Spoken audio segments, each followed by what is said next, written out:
మనకి ఫలాలు, ఆశీర్వాదాలు, దీవెనలు, సమృద్ధి ఈ మాటలు అలవాటైపోయి ఒరిజినల్ టెక్స్ట్ మర్చిపోతామే.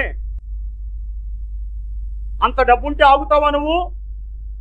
నీ ఇల్లంతా బాగుంది, భార్యతో గొడవలు లేవు, పిల్లలతో గొడవలు లేవు, అమ్మ నాన్నతో తలనొప్పులు లేవు, అత్తమామలతో పోరు లేదు, నీ కుటుంబం అంతా బాగుంది, నీకేమో బ్యాంకులో బ్యాలెన్స్ బాగా ఉంది, జనాలందరూ నువ్వు చెప్పిన మాట వింటున్నారు, ఇక నువ్వు ఆగుతావా? ఆగం.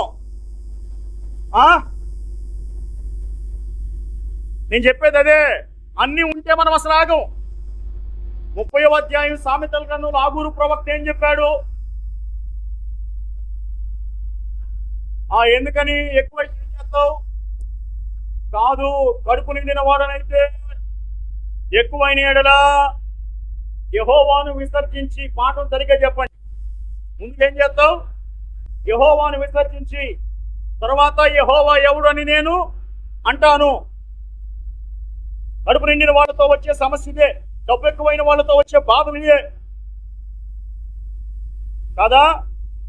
2 కార్లు, 4 బంగ్లాలు, కాస్త బ్యాంకులో బ్యాలెన్స్ ఉంటే కళ్ళకు ఉండాల్సిన కళ్ళ జోడు కళ్ళ ఈడకు వచ్చి దాడికి, అంతేనా? కళ్ళు ఎక్కడ ఉండాలి? కళ్ళు ఎక్కడ ఉండాలి? కళ్ళేడుకు వచ్చినప్పుడు మనిషి ప్రవర్తన ఎట్లా ఉంటుంది? పైన ఉన్నాయి చూస్తారా? కాసేపు అనుకున్నాం కళ్ళు ఇక్కడ ఉన్నాయి. ఇప్పుడు నీకు హారిజంటల్గా కనపడిద్దా, వర్టికల్గా కనపడిద్దా? అంటే నిలువుగా కనపడిద్దా, అడ్డంగా కనపడిద్దా?